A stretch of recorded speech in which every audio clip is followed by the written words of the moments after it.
$100k up front. Those ex-cop bikes, did I tell you, those ex-cop bikes, pretty good value, mate. You can get one of those for like $5 grand with a bit of bartering. They sometimes want 7, 8, but really 5, right? And you've got a brilliant bike there. That is a brilliant bike. Brilliant bike. So you guys thinking of getting like brand new Yamis or Jappies or Chinese, forget it.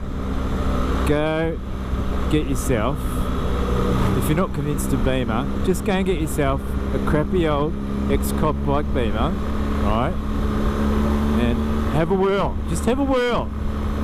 You might initially go, oh no, I can't be seen in that. Yeah, true, but have a whirl. And then once you've been convinced, then go and get yourself one that suits your looks. That could be a GS, it could be an RT, it could be a K.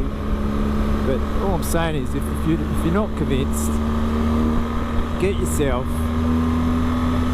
an ex-oldie beamy bike and take it through the ropes and get yourself convinced on it, and then pick your Beamer, you know?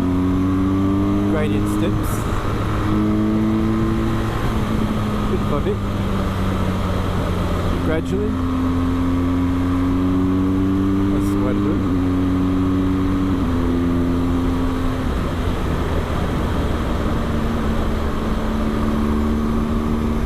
Well, that's what I did pretty much. I went from a 99 R1200 RT 99 model ex-cop bike. I chucked in some marine speakers, extra loud speakers. I'd never had speakers on my bike before, so I thought, well, I'm going to make this work. This is going to be awesome. Watch out, Esplanade, here I come with my roaring speakers. So I chucked some marine speakers on it. Took out the old ones, put some marine ones in. And got myself an old, there we go. Got myself an old car radio. Oh, no, actually new. I needed a new one because I had to get one that was capable of having a wireless remote attached to it.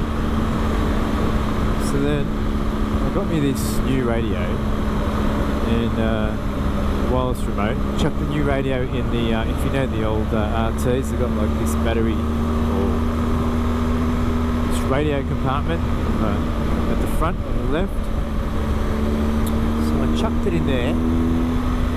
Connected a wireless remote to my bar that would allow me to change radio station, or even have my phone Bluetooth connected and shuffle forward through songs from my phone and adjust the volume all from the remote. I was pretty pleased with that. That was pretty cool. So yeah, that was my introduction to BMW. A big fat ex-cop bike that I thought, oh, this is crazy, it's just too big and huge and stuff. But you know what? That thing, that huge looking hunk of metal, was it felt like, feeling, right? Feeling. I'm not talking literally, because literally is a different thing. But it felt like, and I've had a few bikes, right? I've had trail bikes, I've had all sorts of bikes, sports bikes. That thing felt like the easiest and lightest thing that I've ever ridden, ever. It's just, if I was to describe it, it's just perfectly balanced, and I think because the weight's mainly low, it gives it, well, and the telly lever, all sorts of things. Anyway, German engineering just made it bloody brilliant, bloody really good.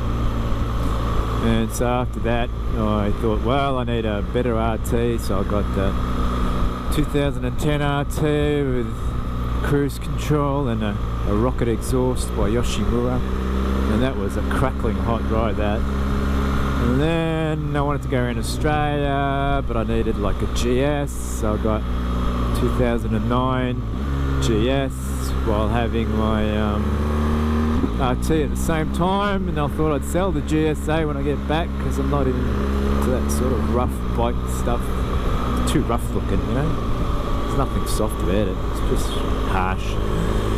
But anyway, I got back from my trip, and then guess what? I couldn't make up my mind between the GSA and the RT. I was stuck on it for quite a while. I think 6 months. I was umming and ahhing about which one should I keep. I'd get on one and say, oh, I kept this one. And then later I'd get back on the other one and go, oh, no, definitely keep this one.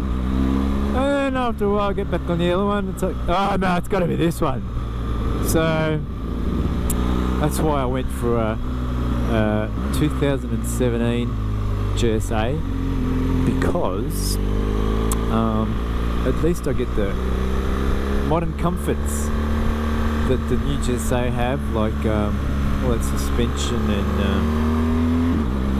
traction stuff, and cruise control, yeah.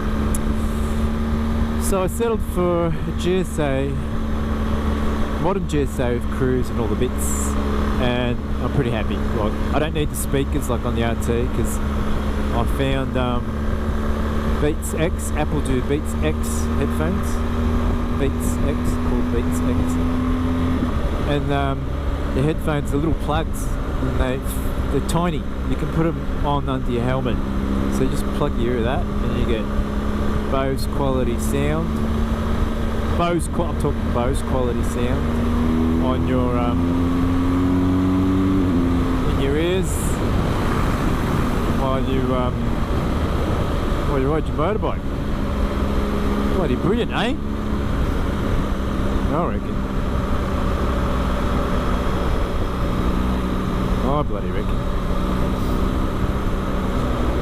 So having said all the music stuff and having all the cool electronics on the new GSA, I thought, alright, that's the GSA, because it does what my RT used to do, but I reckon even better. I reckon the seating position in this is really good for long distance, better than the RT.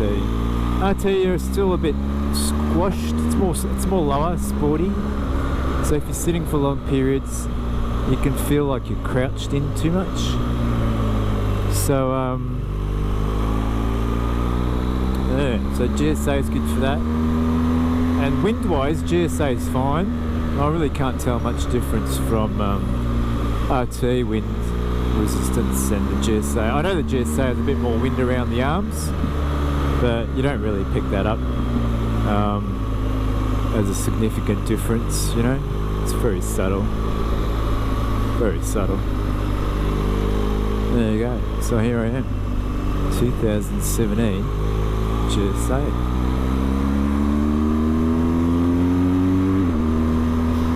Now, let's get rocking, eh? Now, where am I? Mansfield Whitfield Road, heading back to Mansfield. That's what we're doing. Let's see where the rest of them are.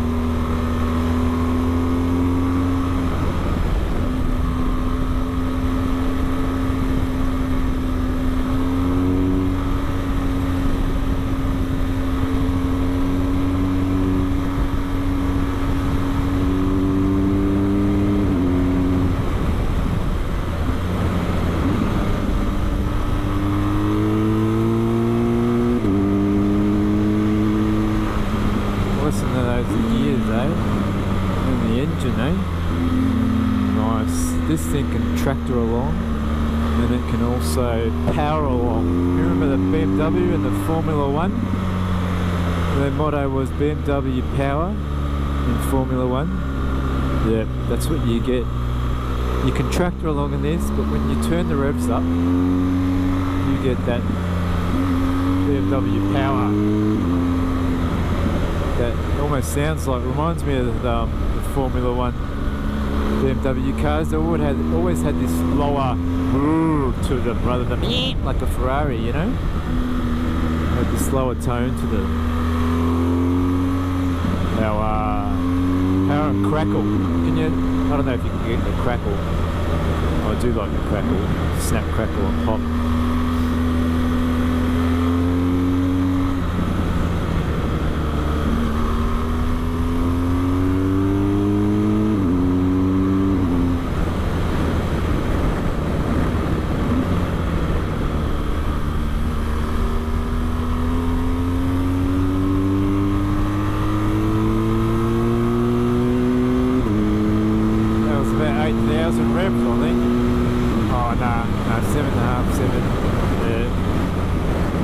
Still a couple thousand to go before you redline it. You don't feel like you need to. There's plenty of grunt in the mid-range. Definitely purrs nicely though, wherever it is. Wherever it is. Wherever.